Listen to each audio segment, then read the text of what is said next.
আসসালামু আলাইকুম গাইস, এই তো আবারও চলে আসলাম নানি শাশুড়ির বাসায়। এখানে জালসা হচ্ছে, এর জন্য আসলাম। এইটা হচ্ছে প্রতি বছরই হয়, তো গ্রামের নিয়ম। প্রতি যার যার বাসায় জামাই আছে তাদেরকে সবাইকে একত্রিত করে এই জালসার টাইমে সবাই একত্রিত হয়। আর ওখানে যেতেও ভালো লাগে, অনেক মানুষ থাকে, আপনারা দেখতে পাচ্ছেন। এখানে অলরেডি মুসল্লিরা সব বসে জালসা শুনছে। আর এইখানে জালসা হলে আমাদের এখানে যেমন মেলা হয়, তখন এখানেও মেলার মতো সব দোকান বসে, বিভিন্ন রকমের পান, তারপরে কসমেটিক আইটেম, খাবার, এগুলো সবই মনে করেন যে পাওয়া যায়। আর এখানে ছোট ভাই শিয়াব আমার সাথে গেছিল, তো তিনি শরবত খাচ্ছে, তুতমাদানার শরবত। তো আমাকেও বলছিল, যে সাজেস্ট করছিল, ভাই তুতমাদানার শরবতটা খাও, ভালো লাগবে। তো আমিও ট্রাই করতে চাইছিলাম। তো পরে আমি ওরে বললাম যে তুতমাদানা তাহলে বেশি করে দাও, বেশি করেই খাই। ও মনে করেন তো এই জায়গাটায় প্রতি বছরই এই জালসাটা হয়, আর আমরা প্রতি বছরই যাই। তো এখন শরবত আমার জন্য অলরেডি বানানো চলছে। তো আমি মানে অনেকটাই তুতমাদানা নিয়েছিলাম, তো পরে আমি আর্ধেক খেতে পেরেছিলাম। পরে ছোট ভাই শিয়াবকে আমি শেয়ার দিলাম, যে শেয়ার নাও। আর পিছনে আমার ভাইরা দাঁড়িয়ে থেকে আমার ভিডিও করা দেখছে, যে আমি কি করছি না করছি। তাকেও বললাম যে তুমিও খাও, বলছে না ভাই আমি খাবো, বলছে না ভাই আমি খাবো না। পরে ছোট ভাইকে শিয়াবকে শেয়ার দিয়ে দিই। তারপরে এখানে এসে দেখি যে বেলের শরবত করছে ব্লিন্ডারে। তো আমি ভাবছিলাম যে 40 টাকা করে দাম হবে, 30-40 টাকা, কিন্তু না, এখানে বেলের শরবত অনলি 10 টাকা। তো আমরা 4 জন ছিলাম, তো 4 জন 4 গ্লাস খাইলাম, দেখে ভালোই লাগলো।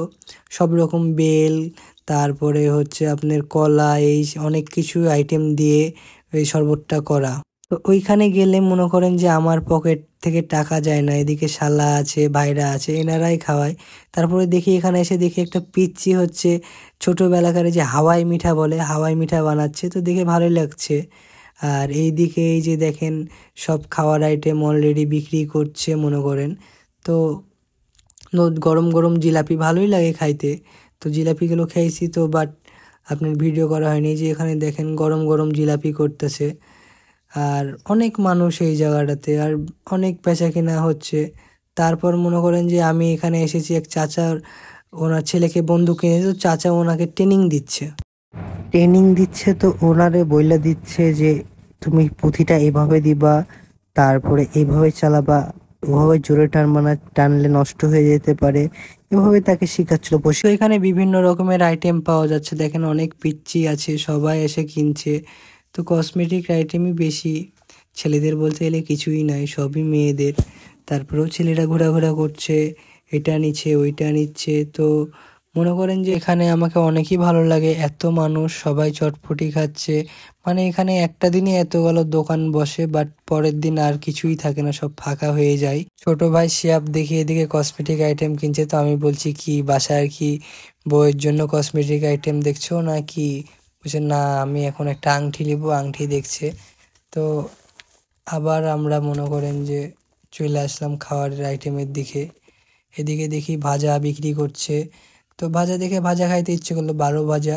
তো আমাদের এখানে সাধারণত আমরা দেখি কোনো পটে ভাজা বিক্রি করে, মানে ভাজা মাখাই, তো এখানে দেখছি গামলাতে মাখাইতেছে। তা থেকে অনেকবার ফোন দিচ্ছিল তাই খাওয়ার জন্য, তো খাইতে এসে দেখি যে আমার শালি গপ গপ করে খাইতেছে, আর শালির পাশে 2টা বান্ধবী ছিল।